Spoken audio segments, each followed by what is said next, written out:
So what's coming up in terms of readings in the new year? So I start off in Nottingham, reading with Alan Baker, who's a poet and publisher I've admired for a long time. We're going to be reading at Five Leaves Bookshop. And then in February, I'll be reading in Leeds at the venue in Horsforth, then in Ilkley at the Grove Bookshop. And then I've got the Verve Poetry Festival. That's going to be exciting. There's a lot of wonderful people. I look forward to reading again with Anthony Valny Capildeo. And then I think it's early March, I head off to Cambridge. And then I've got a reading in Bristol later in March, and then Exeter in April, and Aberystwyth in May for the Aberystwyth Poetry Festival.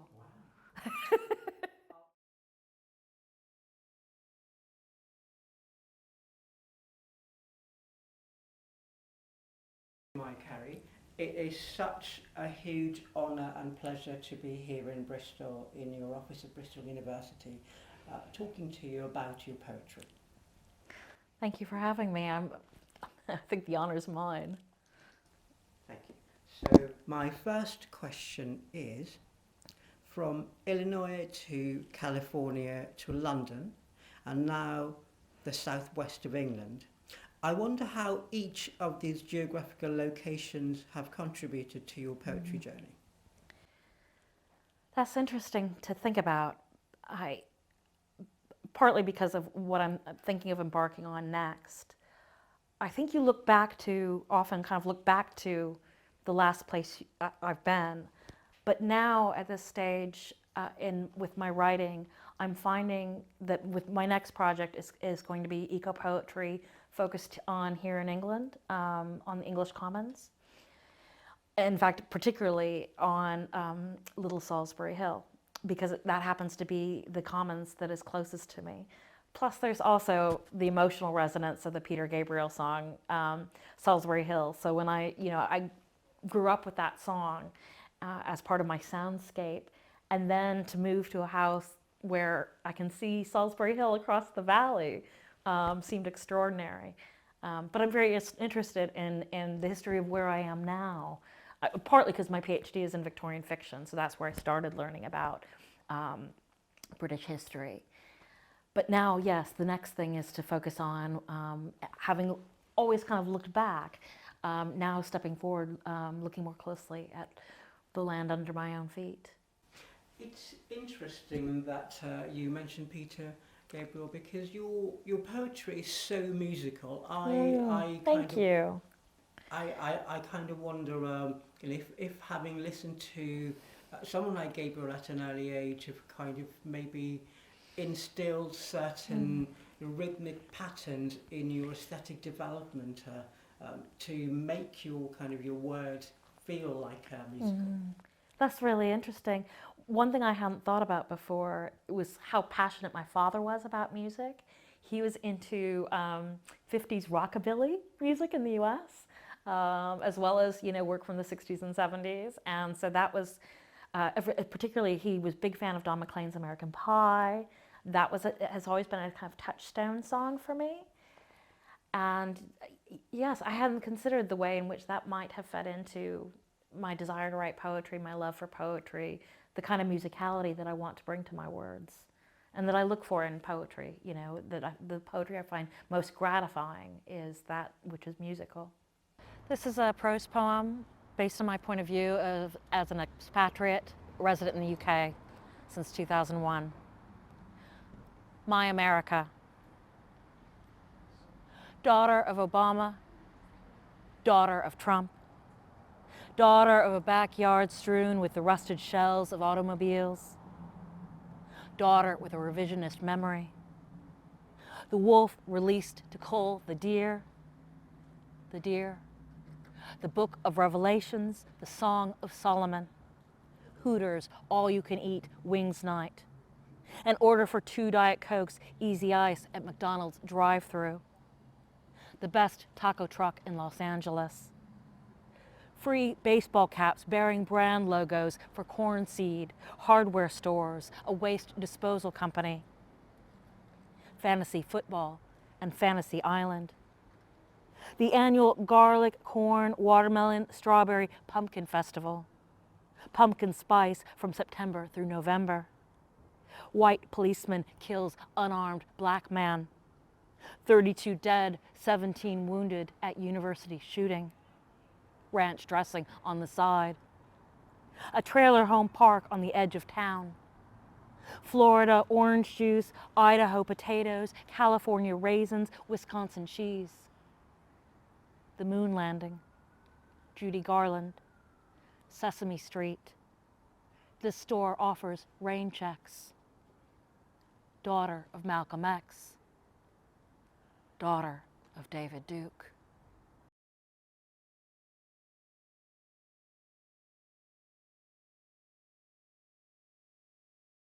How did poetry begin for you? Do you remember your earliest poems? I do. I remember writing my first poem that wasn't for a class assignment when I was 11. We were at a campground. Because we had a big family, I had 4 younger sisters. And even before my dad was laid off, money was tight. And so we had a camper. We'd go camping for our holidays. And we would never go any further than a state contiguous with Illinois. And one of their favorite places to go was a place called Indiana Beach, because they had a campground with an amusement park attached. And there was a man-made lake there called Lake Schaefer. And it was I suppose the first kind of large body of water. And compared to the sea or something like that, you'd think it was minuscule. But for me at 11 and living in a kind of a landlocked area, it was awe-inspiring. And I wrote my first poem in quatrains in my journal there. And then I ran back to the campsite to share it with my mother, because she was always kind of my first audience. And then when I was 14, my mother took a writing class, a further education writing class.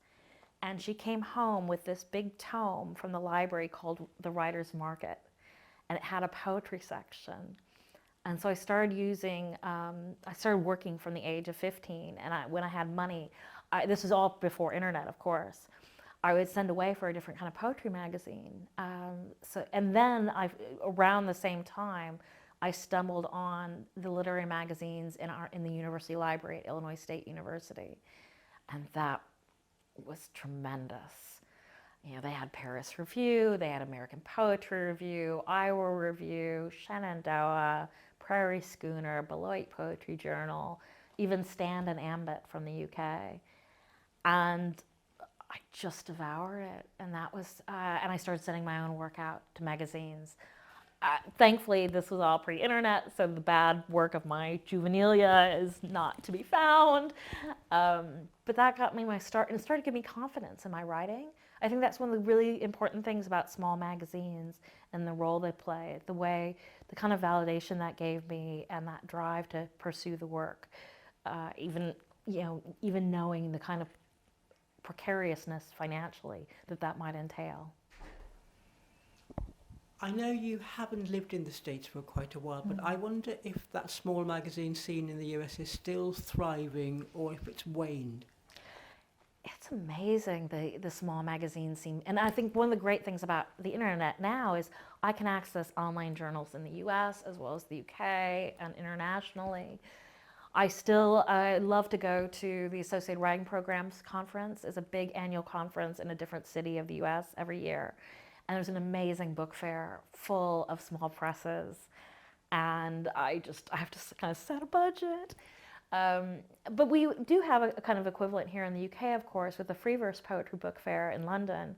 It's going to be the last Saturday of April next year, and I can't wait to go. I'm hoping to take all my MA students with me, because I think it's that scene can be so nourishing in the way that it supports writers throughout the process.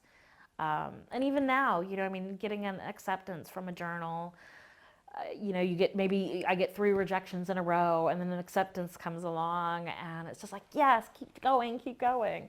And I, want to bring that to my students, of course, and other poets as well. Pursuit, Dublin. My destroying angel has the genitals of a man and a fickle heart.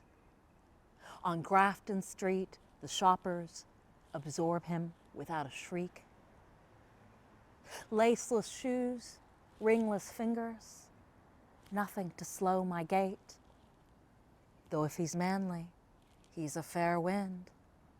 I, a road by grains.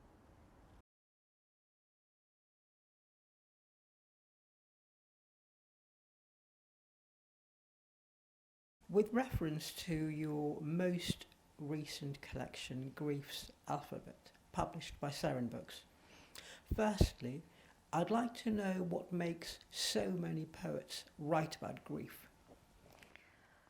I think we write about the things that we need to understand or come to terms with. And there's something about the distillation of poetry. Gwendolyn Brooks said that poetry is life distilled. There's something about that distillation that lends poetry its intensity. And I think that's why we come to it with, for the big feelings, to address and comprehend our grief, to address political issues, questions of war and injustice. Poetry is what conveys the intensity of that lived experience most effectively, most powerfully, I think. And so we come back to it again and again with these subjects. Of course, novels, short stories, there are other vehicles that deal with it in different ways. But I do think that's why so many people, when they are grieving, try to write poetry, come to poetry as a way of coping with their grief. If it's not too personal a question, I wonder how you navigated your own grief through this beautifully moving collection. Well, I couldn't write it immediately after my mom died. I did get the idea for the title some weeks after, and I wrote a number, over the years, I wrote a number of elegies, but I didn't kind of work on the book exclusively until she had been dead for 10 years. And I think I needed that time to be with the grief and go through the process. And still grieving, of course. A lot of tears were shed as I've written and revised the poems. But I don't think I couldn't have done the work justice if I'd tried to do it right after she died. I had the pleasure of being at your reading in Cardiff, and I noticed how emotional you were, and actually how the audience really appreciated that connection with loss, and it resonated with perhaps their own sense of losing someone. That's one of the things that's special to me about this book and about my third book, Imagined Sons, that it connects with a lot of other people's experience of loss and grief. I don't think that's all poetry should be or should do, but it is one of the things it can do. And so it's that act of kind of re-inhabiting the grief by reading the poems to an audience is part of the process of reaching that audience through the work and through the reading as well. This poem comes out of the various deadlines that were imposed for Brexit and the effects those had on people being able to obtain different kinds of medication as a result. And so this poem is called The Reckoning, with the epigraph before the first Brexit deadline. Onto the table, my husband empties the pharmacy bag of little boxes. The Indian woman at the off-license scans white men for swastikas. Onto the table and into a drawer, yes, this is stockpiling. On the bus home, watching to see if the Spanish teenagers, the surly white driver, the Polish woman with twins, nodding at my shelves and supposing I have enough words to last years. My husband, the insulin dependent. My husband, my heart. The night of the referendum, I drank at the Star and swapped insults with a man who voted leave. If I cackled, if I shrugged, triumphant if I. My husband says each box of blood testing strips is enough to last 10 to 12 days. My husband, I think he sees me count the boxes, do the multiplication, touch the fear. David Cameron, Boris Johnson, Michael Gove, Theresa May, answer me. A year after the referendum, an elderly Englishman heard my accent and told me to go home. My cupboards have been full since I was 14, since my father. There are beans, pasta, corn, tuna, sugar, flour, oil. When my husband goes upstairs, I open the drawer. I do the math. Then I do it again.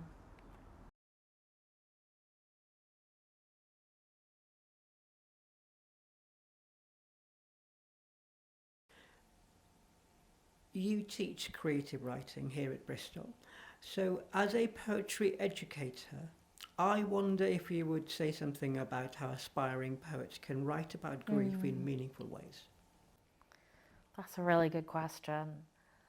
I think part of the work of Grief's Alphabet is to show that you can't deal with all aspects of grief in a single poem, that you need to isolate individual memories or experiences of grief to be able to appreciate the complexity and nuances of that experience. And so there are poems in the collection about a particular memory of my mother.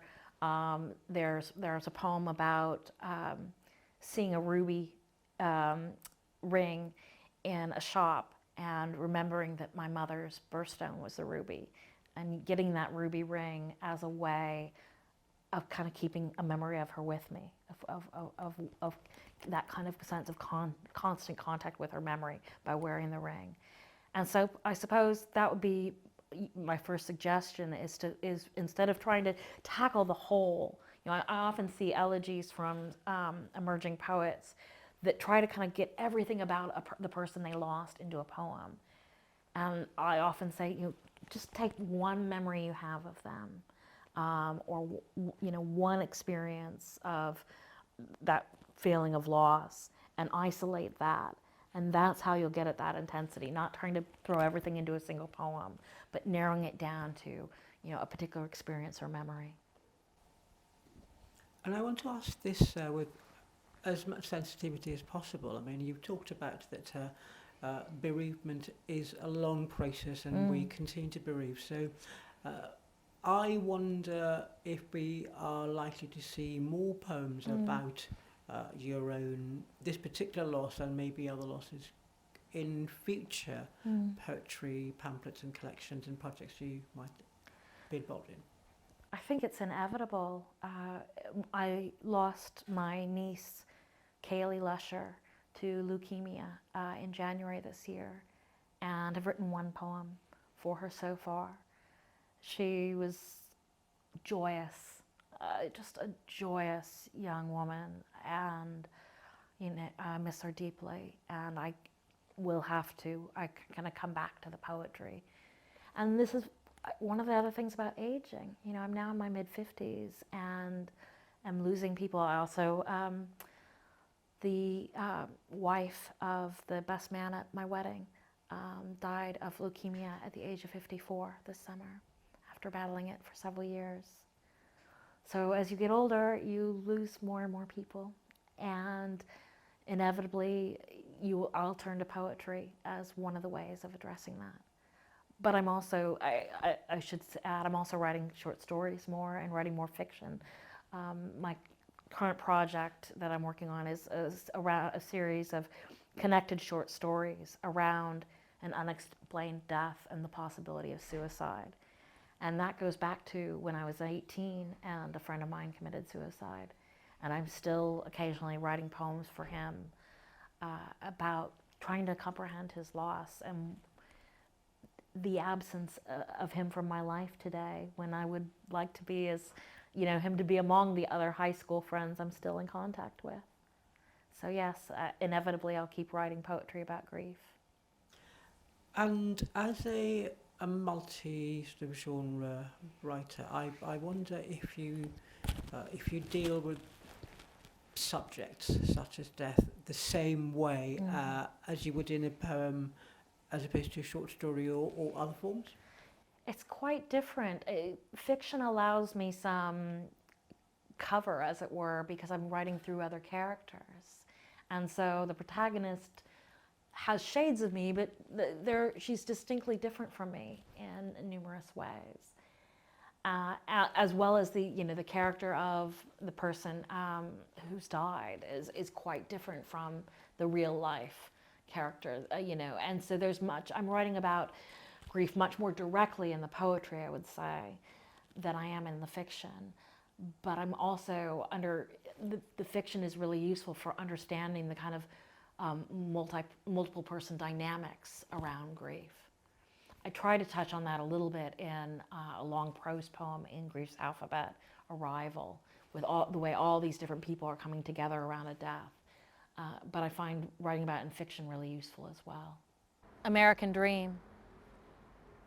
Here she comes, 14, ripped black t-shirt and purple jeans. Her father wears a clip-on tie with the company logo. Eldest of 5, she can wield her voice like a bullhorn. Though so many were laid off, he'd supposed he might be spared. Oh, we were not spared. She bristles, she snicks. Again, today, bullied, she's so hormone. He drops onto the stair, to one side, so she may pass and he may. She stares at him, grimaces, does not yet know. He holds his head in his hands. He counts up his dependents. This is the day that the weather was spring, rain and what warmth.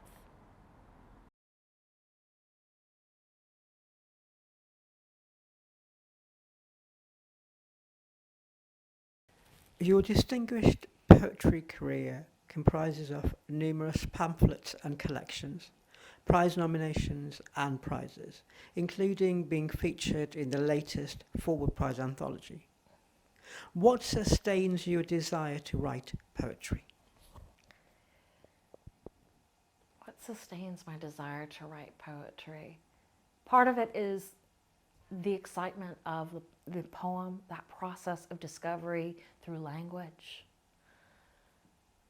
an increasing understanding and a sense, maybe not mastery of technique, but feeling more and more confident in my use of the line, of figurative language, of imagery, with my years of experience. There's also the poetry community. I thrive on this community. I have many wonderful friends and former students. I suppose the most surprising thing in my life, I never would have imagined being a lecturer that how many of my former students would become friends. And I would follow their poetry careers and try to support their efforts in poetry. Working with them has been such a joy, so nourishing for me to try to see them get their first publications, get nominated for awards, get the praise that their hard work and wonderful words deserve. You do seem to be so well acquainted with so many poets and poetry community. I mean, I remember bumping into you, actually not bumping into you, but actually seeing you at the National Poetry Library, maybe just after the pandemic, and you knew everybody. You must have had about 5 or 6 conversations. This is what I love about living in the UK, is because we're on this small island together, and because there's so many literary festivals, book festivals, and so on, we have this opportunity to kind of create a stronger sense of community here than I felt in the States, where everybody was so far flung. that, I remember doing a reading in Chicago alongside some really stellar poets. We got an audience of like 12 people. There just didn't seem to be the same kind of audiences for poetry in the way that I found here. And that community, I revel in it. It's just, there's so many poets who are supportive and genuinely interested in one another's work and supporting one another. And that's the community I'm proud to be a member of. I think there's also something quite special about Bristol, which I sense you feel being an outsider. Bristol has added so much to my life, both the city, but also this university in particular. I feel so supported by my colleagues, and I get so much intellectual stimulation at the university, and that's really feeding into my poetry. There are also a lot of wonderful poets here. The poet Chrissy Williams has just moved to Bath, I'm delighted to say. Luke Palmer is in Box. Caleb Parkin, of course, and Samantha V. Evans are both here in Bristol. I'm going to forget people, but Pei O is in Bath. Ruth Sharman is in Bath. There are a lot of really interesting and exciting poets working here. Bob Walton does wonderful things for Bristol poetry. I think it's with Lizzie Parker, his Under the Red Guitar series at El Rincon, which has, by the way, the best sangrias I've ever tasted. That series is wonderfully supportive because they do an open mic, but they curate the people for the open mic beforehand. So they have they give them a lovely introduction, as well as comment something positively on the poem after they've read. And what a gift that is to new poets who are, so scared of getting up there for the first time, to be able to have a space like Under the Red Guitar, to be able to try out their work. Bob's done really good work with that, and Lizzie.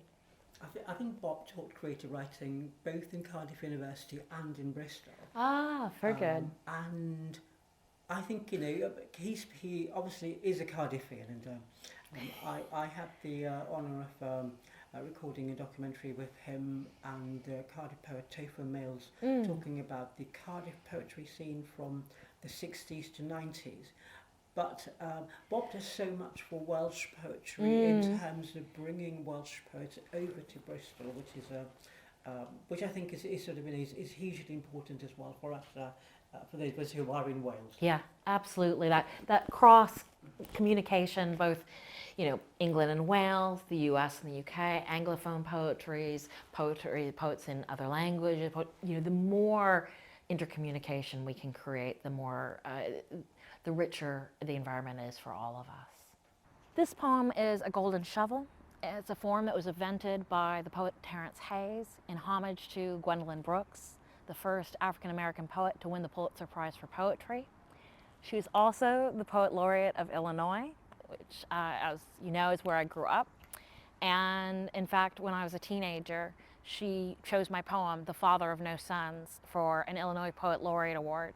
In fact, this still amazes me to this day. She changed, I thought the line limit was 21, but it was actually 16. She actually changed my line breaks so the poem would still qualify. Anyway, what I've done is I've taken the first line of her poem, To Prisoners, as the end words for the lines in this poem. And so her line is, I call for you cultivation of strength in the dark. Again, that's, I call for you cultivation of strength in the dark. The last photograph. Together we watched TV, or you gazed idly while I eyed you, widowing. I reached for my phone to call you back. Smile, I said, positioning the camera for the last time. You turned slowly. You struggled to smile. The lamplight a halo, cultivation of a minor saint. I took the photo, ignorant of the effort. Only after your death did I sense the strength summoned to lift your face, now evident in the mirror. Blame this photo on the love or the selfishness of daughters before they meet the dark. And this is that photograph, the last photograph I took of her.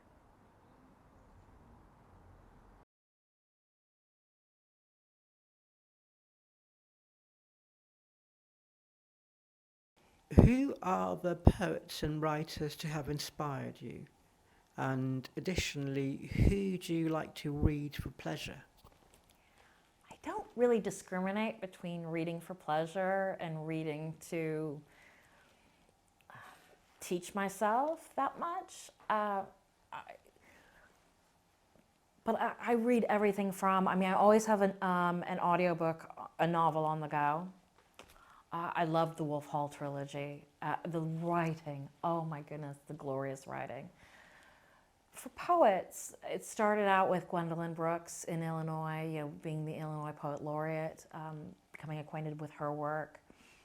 And then the first 2 books of poetry I ever bought that I found in a university bookstore in Illinois were Linda Gregg's debut collection, Too Bright to See, and Adrienne Rich's Dream of a Common Language. So those were my beginnings.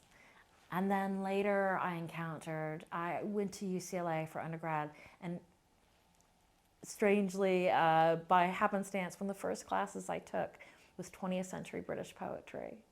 I never knew how relevant that was going to be to my life. But that's where I first read Ted Hughes's Crow, and that knocked me sideways. That did things with language and tone and voice that I couldn't have imagined, and then later I came into contact with Anne Carson's work. There was also a really wonderful series at UCLA that brought in more experimental poets like Harriet Mullen, Fannie Howe, Lynn Heginian, to the campus for readings. So although the primary poet teaching there at the time was the poet Stephen Yenser, who was a formalist, he had a really pluralist taste. And I think that really nourished my own really pluralist taste in poetry, and trying to see its possibilities as broadly as possible. This is probably a slightly unfair question, but as an educator and having taught for a very long time, I wonder if there are any students you have taught, maybe any names that we ought to look out for, or perhaps do you feel, and I do realise that this is a very unfair question. Because I will certainly leave out some students, and I'd be really disheartened to, for anyone to feel neglected. But I run a little poetics group that I've just been running for some poets who I knew didn't have a community. And many of them, not all, but many of them are former students. And some of the people in that group, Casey Hill brought out her first book with Blood Axe, Hot Sauce, last year. Matt Haw is a wonderful poet who's from the UK and did his degrees here, but is now living on a small island in Norway. And his first collection, Nordic Sublime, I'm writing an endorsement for it now, and I'm wowed by the work. Isabel Thompson, it's the last name I'll mention. I'll need 2 more. Isabel Thompson's got a wonderful pamphlet of poems about the Russian space race. And weaves in the way she uses the historical information, but weaves in her own kind of personal experience is just so original and deft. I'm really impressed by that. I've already written an endorsement for that and hope it'll be picked up soon. And then the last one, a poet I want to mention, and I only taught him briefly, so I can't take as much credit as I would like, is Luke Palmer. And he brought out his first book, Homunculus, with Broken Sleep Books early this year. And that is really an under-recognized book of poetry. It is so fresh and original and smart in its use of language. I loved it, and I've been recommending it to everyone. This is the next to last poem in the book, and it's in prose. Ghost. I stand just outside the house on the north hill of Bath and look down into the valley. I nod at Salisbury Hill and Bathampton as though in greeting. The photo captures the moment I raise my arm to point them out. To her standing beside me, to her who never stood here, who never came to England. My mouth is open. There are so many words.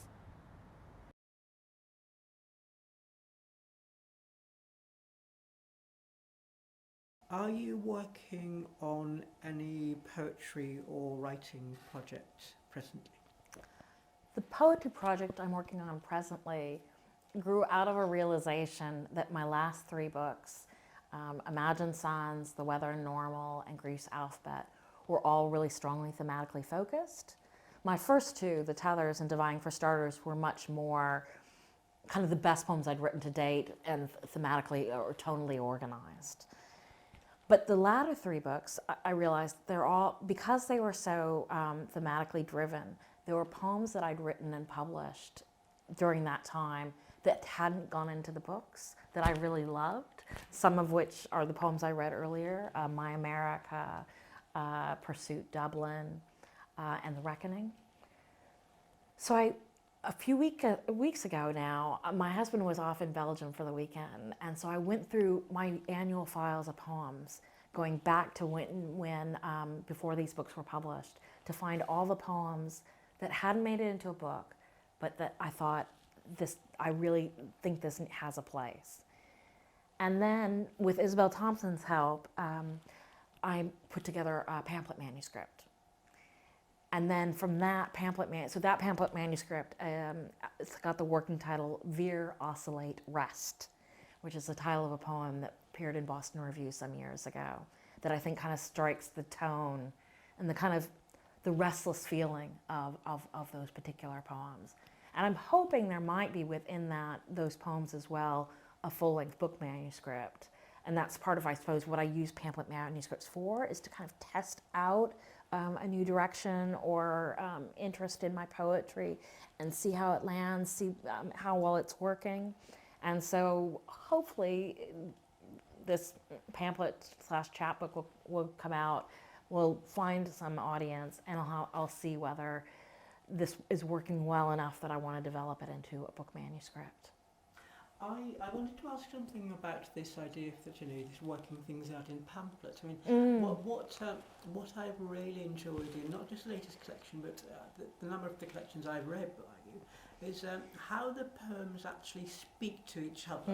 It's as if like they're singing to each other, and it's beautiful. And I just wonder, again, if you have anything to say or elaborate on that technique. I found it so instructive for me to work on the pamphlet manuscript and see how certain poems are speaking to one another, to use your words.